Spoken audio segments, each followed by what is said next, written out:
So this one was really a blast, and mainly because we got to see why Toriko and Sunny and Mansum are just so damn strong and how they heal so quick and take so much damage. Gourmet number 37, Gourmet Corp and Gourmet Cells. Well, hello, my brothers and sisters of the Nerd Nation. I, as always, am Jim, here to bring you another review on the awesome, appetite-inducing tale of Toriko. And yes, it's after Christmas, and I am still wearing a Christmas shirt from National Lampoon's Christmas Vacation. Clark W. Griswold right here, and definitely good stuff to go. So, the last chapter, of course, saw us with really, just kind of spreading out and focusing on all the different characters and kind of their progression towards the one common goal, which is the Regal Plateau where the Regal Mammoth resides. We, of course, the Devil Athletic was where Rin and Toriko were left at, and then Sunny and Komatsu were just kind of on their way through this to this marsh that they had. So it starts off, and most of the chapter focuses on Sunny and Komatsu. Sunny has seemed to have taken a liking to Komatsu, and he now just calls him Matsu. It's like his little nickname for him. He's like, hey Matsu, hey Matsu. So the chapter starts out with Komatsu actually going, and he's got a number of these different like lunchbox-like cases that hang over him, and he's talking about all these different things that he's got, a soy sauce hopper and some of these mushrooms and these sirloin mushrooms and all these different ingredients, and he can't wait to get back to the gourmet hotel so he can fix them up and put them on the menu and taste them and have other people taste them, that sort of thing. He's a chef. He loves food, right? So Sunny's like, you realize that you can't take any food from the actual preserve, from the biotope. It's illegal. It's actually a felony. And Komatsu's like, what? I didn't know that, And he's like, and it's funny because then he goes and he looks at the he looks at the lunchbox, and the lunchbox is called for the life of me I can't remember. I'm just gonna let my friend take it. Are you ready? That's a silly question. Okay, go. Gourmet Case, the Takeout 1000. This case acts as the ultimate thermos, protecting against temperature change and sealing vacuum tight. It contains data on the best way to preserve hundreds of thousands of foods. Just insert your food and it will create the best environment for storing it. Cases come in many different models and sizes, but the Takeout 1000 has data for storing 1,000 different gourmet foods. Retail price 90,000 yen. Memory cards and data updates sold separately. Oh, that's me. I'm back. Okay, then. Listen, the bottom line here is that you have, Komatsu and then, of course, Sunny. And it's just funny how Sunny treats Komatsu and talks to him now because, again, even Komatsu's like, oh, I guess I'm Matsu now, but Sunny goes and looks at and inspects this case, which I thought was really cool with the temperature control and everything. And then I love, too, how at the end of it goes and it reads and it's like data cards and updates sold separately because that shit is so prevalent, man. I remember I bought a TomTom GPS back before they were prevalent in phones, and you could use your phone for it. And then went to finally update it after like a year. And you got to pay like $40 a year, some shit like that, to go and update the maps through TomTom, even though I bought the $200 thing or whatever it was at the time. So total nonsense. But anyway, just kind of funny how they threw that in there. So they wind up going and then actually Sunny winds up going after he inspects this and everything. He goes, oh, they're so neat and compact and this and that. And he's like, it's beautiful, And he's like, don't worry about it, you'll be fine. And then Komatsu's like, what? And he's like, oh, yes, as long as they look so beautiful and tidy and this and that, it'll be okay. And Komatsu's like, so you mean just because it's in this case, it's going to be okay? And he's like, yes, and besides, I said it was all right, Matsu, so it must be, right? So just a real funny exchange between them. So they wind up going and progressing on further, and they wind up coming upon this marsh, this prehistoric marsh. And it's actually pretty cool because we see a couple of neat characters that are going, beasts, I guess you would say, that are thrown in there.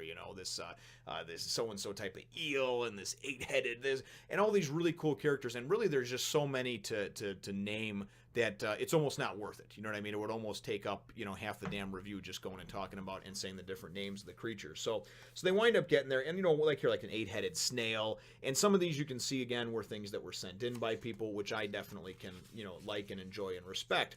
So they wind up getting to the edge of this marsh, right, that's there. And anybody who knows what a marsh is, it's, like a bog or whatever, it's definitely not good. They usually stink, they're pretty bad. But it's this prehistoric marsh where there's tons of different animals and creatures, that basically kind of like time has forgotten almost, and they're here, and that's what Sunny explains anyway.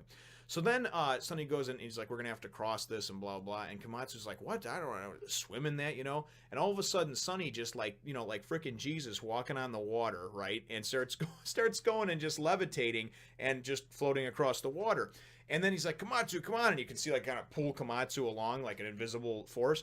And then it's neat because we see that picture from behind of, excuse me over there, sorry, I'm dropping and throwing things around. Haven't quite gotten this, the studio back together over here. So we wind up getting here. Where the hell did they put that picture? There it is. That's the one I meant to show you. And it's kind of cool when they show these ones because it shows all the little invisible hairs that he has that actually go and can hold him up, right? And, so he actually uses those. So he's like, and he's talking, he's like, even though it's kind of disgusting, it's better than actually touching it with my actual, you know, hands or feet, my skin, whatever. Plus the bog is bottomless, right? And I guess it's extremely cold, you know? And, you know, Komatsu's like, what? Is it cold? You know, how do you know that? And he goes, my hairs, the different colors on his hairs, it's not just there to make him look like this big permed freak or somebody that's like a reject from a circus. Each color hair actually has different types of sensors in it. The blue hairs can sense temperature, right? To obviously warn the body of things that are too hot, too cold, whatever the case is. And then the other ones, there are the green ones. Here, let me see here. He says the pink sense heat and the green sense pressure. And then the white ones, they have the most pain sensors, so they can obviously, you know, sense pain and things like that. And then he's like, you understand? And Komatsu's like, no, not really. So it's pretty funny though how he explains the whole thing. Now, the neat thing about that is then they go and as they're going and kind of crossing the bog, Sonny's like, you know, there's something going on here. This doesn't seem right. It's kind of quiet. It's almost lifeless. I can normally sense like the life in the bog and everything like that and the creatures, and I can't sense any of that, you know? And it's kind of neat to go and see as they're walking across and getting across the bog, because then all of a sudden you wind up just seeing this picture here, which is with some total carnage, you know? It's some beasts that are just kind of just slaughtered on top of each other. And you're thinking, what the hell, right? And he goes and Sonny goes and starts talking about how it's the, you know, it was probably the work of Gourmet Corp and the GT robot that's there, right?